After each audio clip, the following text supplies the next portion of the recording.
এই কলোনিতে এসেছি 1 মাস হলো। আমার বলতেই হয় আনন্দপুর কলোনিতে আসলেই অনেক আনন্দ। এই কলোনির পিচ্চি বাচ্চা থেকে শুরু করে একদম বৃদ্ধ সবাই অনেক আনন্দের সাথে বাস করে। সবাই একে অপরের সুখ দুঃখের কথা জানে, সবাই একে অপরের পাশে এসে দাঁড়ায়। আসসালামু আলাইকুম আপু। ওয়ালাইকুম আসসালাম, কি অবস্থা? বাসা সবাই ভালো? হ্যাঁ, সাথে কিন্তু বিকালে ঘুরতে উড়াবো। ঠিক আছে, ডান, দেখা হবে ছাদে। মাত্র 1 মাসে এই কলোনির সবাই আমাদেরকে আপন করে নিয়েছেন। আমার মনেই হয় না এখানে মাত্র 1 মাস হয়েছে এসেছি। এই কলোনিতে আসার পর এই মেয়েটার সাথে আমার অনেক ভালো সম্পর্ক হয়েছে। আমি যেমন নূপুর, ও হলো পায়েল, মানে ওর নাম পায়েল। আমাদের একসাথে দেখে অনেকে ভাবে আমরা দুজন আপন। মেয়েটা দ্রুত মিশে যেতে পারে নাকি আমি দ্রুত মিশে যেতে পারি তা জানি না, শুধু বলবো ওর সাথে আমার জমছে। অন্তত একটা বান্ধবী পেয়েছি। আমি আবার একা থাকতে পারি না, কথা বলার মানুষ আমার লাগেই লাগে। এ কি, এ তো বেশ কুল একটা ছেলে, শান্ত।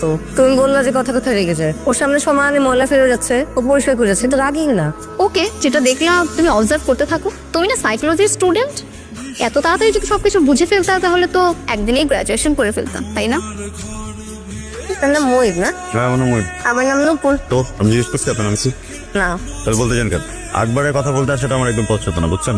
আমার একটা 7 বছরের রিলেশন আছে, মেট ফর ইচ আদার টাইপের রিলেশন। আমার গার্লফ্রেন্ড আমাকে অনেক ভালোবাসে, আমি আমার গার্লফ্রেন্ডকে অনেক বেশি ভালোবাসি। ওর আমাকে নিয়ে কোনো প্রবলেম নাই, কিন্তু আমার ওকে নিয়ে প্রবলেম আছে। ও কোনো ছেলের সাথে কথা বলুক বা কোনো ছেলের সাথে হাসাহাসি করলে আমার জলে জলে জলে জলে জলে জলে জলে জলে জলে একবার জলে বলে পারতাম। যতবার কেন বললাম জানেন? কারণ জলের পরিমাণ এত তীব্র, এটা একবার বলে আসলে বোঝানো সম্ভব না। তো যেহেতু আমার জলে, সেহেতু আমি ওকে তার সাথে কথা বলতে দিই। আর যেহেতু আমি ওকে তার সাথে কথা বলতে দিই না, একটা সম্পর্কে থাকা ছেলে আমি তার একজনের সাথে কথা বলতে পারি না, তাহলে তার সম্পর্কে 50-60% যে ব্যালেন্সিংটা এটা হইল না, এটা 60-70 হয়ে গেল বা 80-20 হয়ে গেল। এগুলো উচিত না, বুঝছেন? সম্পর্কের 50-50 ব্যালেন্স হওয়া উচিত। আমি আপনার সাথে কথা বলতে পারবো, প্লিজ এখান থেকে চলে যান। আমার আপনার প্রতি ওরকম কোনো ইন্টারেস্ট নাই। আসলে আমি এলাকায় নতুন আসছি, তো আপনাকে দেখে স্টুডেন্ট মনে হয়, কিন্তু আপনি ওই যে সেদিন ঝাড়ু দিয়ে বেড়াচ্ছিলেন, ব্যাপারটা একটু ইন্টারেস্টিং লাগলো, তাই ভাবলাম যে আপনার সাথে এসে একটু পরিচয় হই। আপনার উপর আমার ওরকম কোনো ইন্টারেস্ট নাই।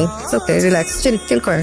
শুরুতে একদম ভাব সবাই নেই, মেয়েরা তো বিশেষ করে নেয় নেয়, কিন্তু আপনার চশমার ফাঁকা দিয়ে আপনার নিয়ত দেখা যাচ্ছে। আপনি বাজারে ফল করবেন, বুঝছেন? আপনার ফিলিংস অনেক ভর্তি। আপনি আর আমার সাথে কথা বলেন না প্লিজ, আপনি চলে যান। কেন, আপনি কি মনে করেন আপনি খুব সুন্দর একটা ছেলে না? এইসব উদ্ভট প্রশ্ন করে আমাকে আপনি ডাউন ফিল করাতে পারবেন না, বুঝছেন না? আমি জানি আমি সুন্দর না, তো কি হয়েছে? তাতে কিছুই হয়নি। কিন্তু জটিলতা হচ্ছে আপনি যেভাবে ফেল করে আমার দিকে তাকায় থাকেন, আমি তো এটা গোপনে অবজার্ভ করছি, বুঝছেন? এই জিনিসটা খুবই খারাপ। এটা একটা সময় অভ্যাসে পরিণত হবে, তারপর আমি আপনার চোখের ভালো লাগা হয়ে যাবো। এরপর যদি আমি আপনার চোখের সামনে কোনোদিন না থাকি, আপনার ভালো লাগাটার কাজ করবে না, তখন বন্ধ লাগা কাজ করবে, জীবনটা আপনার স্যাড লাইফ হয়ে যাবে। ঠিক আছে? তো এটা কোনো প্রয়োজন নাই। আমার অভ্যাসটা খারাপ করে দিচ্ছেন দিন দিন। এই অ্যাটেনশন পাইতে পাইতে তো আমার অ্যাটেনশন ভালো লাগা শুরু করবে। এরপর যদি অ্যাটেনশন না দেন আমারও খারাপ লাগছে। এই যে ভালো লাগাটা, এটাও আমার রিলেশনশিপের জন্য এক রকমের চিট। আমি এই ধরনের কোনো কিছু চাই না। আপনি আপনার মতো থাকেন, আমাকে এটা আমার মতো থাকছে। হাসতেছেন কেন? পাগল কথা কার? হাসির কথা বলতেছি, সিরিয়াস কথা বলছি। আচ্ছা সরি, আমি আপনাকে পাগল হয়েছি। হাসি করেন না, আপনি প্লিজ চলে যান। আপনার যদি বাসার নিচে কোথাও কোনো ময়লা আবর্জনা থাকে, ওটা পরিষ্কার করার দায়িত্ব আমার। এটা আমি শাস্তি স্বরূপ পেয়েছি। কিন্তু আপনার মনের ময়লা, মস্তিষ্কের ময়লা, এগুলো পরিষ্কার করা কিন্তু আপনার দায়িত্ব। আর যেন বাথরুমের দিকে কাকাইতে নেন আপু। ওকে, ডিল। যে বলে সে নাম মহিত, বয়স 24 কিংবা 25, উচ্চতা 6 ফিট। উইকনেস, সে সিম্পাথি নিতে পারে না। ছেলেটা একবার ওই ঘটনায় ভয় পায়নি, সে ঘাবড়ায়ও নেই। আবার ছেলেটা যার সাথে মারামারি করলো, পরবর্তীতে তার সাথে কোনো রেষারেষিতেও নাই। এমনি কোনো ঝামেলা নাই, ঝামেলার মধ্যে একটাই, সেই সিম্পাথি। কি সুমরে ডাকলেন যে? বুঝবেন, বারবার করে বলছিলেন আমাকে ফলো করেন না, হলো না ঝামেলাটা? ঝামেলা আছে এখন যদি বলি কালকে থেকে আমাকে ফলো করেন না, পারবেন? না? আপনি পারলেও আমি এটা করতে দেবো না। আমারও অভ্যাস হয়ে গেছে যে দুইটা মানুষকে না দেখে আর থাকতে পারবো না। কেন পারবো না জানেন? এটা কি বলে জানেন? জানি। It was a dream. এসব কি ভাবতেছি আমি তো তোমার সাথে একদম ব্রেকআপ করে ফেলবো। তুমি কেন এরকম পাগলামিগুলো করো? তোমাকে আমি কতবার বলবো যে এরকম পাগলামি তুমি করো না? আমি 7 বছর ধরে তোমার সাথে আছি, আর কতবার বলবো যে এইসব কাজ তুমি করতে যাও না। তো তোমার কি দরকার ছিল? তোমার কি দরকার ছিল নেতাটার সাথে মারামারি করার? তোমাকে আমি আর কত করে বলবো এরকম মারামারি কইরো না এরকম মারামারি। শোনো, তুমি এরকম করলে না আমি আর তোমার সাথে সম্পর্কে থাকতে পারবো না। আমার ভয় লাগে তোমাকে। আমি তো ভালোবাসি তোমারে, তুমি কেন আমার ভয় পেয়েছ? আজব, আমি তোমার সাথে কিছু করি? তুমি আমাকে ভালোবাসো সেটা ঠিক আছে, কিন্তু তুমি একদমই শান্ত থাকতে পারো না। তোমার রাগ কন্ট্রোলে থাকে না, ভয় লাগে আমার এইসব। আচ্ছা ঠিক আছে, মাথা ঠান্ডা রাখ, বলছি তো। তাই আমার মাথা ঠান্ডা ছিল, ও সিম্পেথি দিতেছে আমার। আমি এতবার বুঝাইছি সবাই, কেউ যদি না বসে কথা কিভাবে কি হবে বলো তুমি? মানুষের জীবনে না সিম্প্যাথি জিনিসটা আসবে, কি থাকবে, ইটস পার্ট অফ লাইফ। আমার না তোমার জন্য অনেক মায়া হয়, বুঝছো? তুমি একটু শান্ত হও, সব ঠিক হয়ে যাবে, সব ঠিক হয়ে যাবে। তুমি জাস্ট একটু শান্ত থাকো, সব ঠিক হয়ে যাবে, সব সব ঠিক হয়ে যাবে। আবার বলো, কি বলো তুমি? বললাম যে সব ঠিক হয়ে যাবে। কি বলি তুই? তোর এত বড় সাহস! আমি তোর গার্লফ্রেন্ড, তুমি আমার সাথে এরকম করতে পারো না। ভুল হয়ে গেছে বাবা, পুরে মাফ চেয়েছি আমি কখনোই ঘুমাবো না। খুবই সরি খুবই সরি সময় ঘুমাবে না প্রমিস। এরকম করবা না, সরি। না সরি কেন, থ্যাংক ইউ।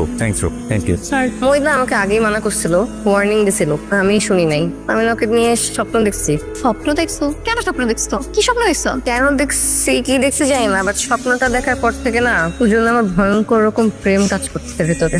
মনে হচ্ছে ও আসলে আমার হাতটা একটু ধরুক, একটা হাত দিক। আচ্ছা, তুমি তো প্রেমে পড়ে গেছো। প্রেম নাকি জানি না, কিন্তু কেমনই লাগতেছে। আচ্ছা শোনো না, তোর একটা গার্লফ্রেন্ড আছে, ওকে ও গার্লফ্রেন্ডকে নিয়ে সিরিয়াস কিছু জানো?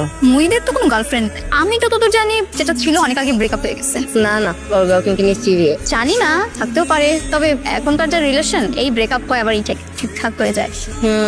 দেখতেছি ব্যাপার। আচ্ছা ঠিক আছে, তুমি প্রেম করতে থাকো, একা একা প্রেম নিয়ে ফাঁসতে থাকতে, আমি আসি। রাইট। আচ্ছা মোহিন, কি বলতে চাও? ভালোবাসো? তুমি কিভাবে জানলে? কিভাবে? তখন আমিও বাসি। ইয়ে কি অটিস কথা বলবেন, দেখা আনছেন, কথা বলতেছেন না কি জন্য ভাবতেছেন, একা একা হাসতেছেন, সমস্যাটি হ্যাঁ কি বলবেন বলেন? তো আমি গেলাম, আমার প্রেমিকা আমার জন্য ওয়েট করতেছে। একটা কথা মনে রাখবেন, আমি কি হাসির পাত্র? লাফটার শো আমাকে দেখে হাসি নিকাপ আসলে কার্টুনের পর দেখবো কি ওটা থেকে আপনি কিন্তু কম না। সমস্যা আছে। দেখো মুকুল, আমার মনে হয় ওকে নিয়ে রিসার্চ করার কোনো দরকার নেই। ওকে নিয়ে রিসার্চ করতে গিয়ে মূলত এত কিছু হয়ে গেল। মাঝে মাঝে হয় এমন, সময় থাকতে বাধ্য। সালাম কে? সালাম আলাইকুম। আপনি কি অসুস্থ? না আমি তো সুস্থ আছি, কে বলছেন? মোহিত। হ্যালো, কি ব্যাপার? ফোন কার্ডের উপরে কি কোনো অফার চলতেছে? এই সাতটা কেন করতে গেল বলতো? তোমার কি দরকার ছিল গায়ে হাত তোলার? মানে নর্মালি ছিলাম, ওছো হঠাৎ করে সিম্পেটি দেখা যাচ্ছে না, কন্ট্রোল করতে পারিনি। তোমার তো কোনোদিনই কন্ট্রোল হয় না। যেখানে করছে এবার আমি কন্ট্রোল কিন্তু করছি। হ্যাঁ, ওই যে মেয়েটা ও কিন্তু ওই যে পুলিশকে কল করছে, আমার স্বামী নেই, আমাকে ওর আটকেও নেই, আমি নিজে বসেছিলাম, কন্ট্রোল করছি বাবা। এই কন্ট্রোলটা যদি মেয়েটার বাবার ক্ষেত্রে করতে, তাহলে তোমার এখন হাজতের ভিতরে থাকা লাগতো। আর তুমি একদম কিছু নিয়ে চিন্তা করো, ঠিক আছে? তোমার কিছু করতে হবে না, তুমি একটু ঠান্ডা হও। হ্যাঁ, প্যানিক করবো পরে। ঘামতেছো কেন তুমি? হাজব ঠিক আছে, আর কিছু আমি আমার তুমি ঘামাচ্ছ কেন? শোনো, ঠিক আছে, তুমি নিজে বসো তো, তুমি লাইফে ভালো লাগছে না দেখতে, আমি বেরো। একদম চিন্তা করবা না, ঠিক আছে? সরি তুমি বল, দেখি কি করা যায়। হ্যাঁ, তুমি একটু রেস্ট নাও প্লিজ। It's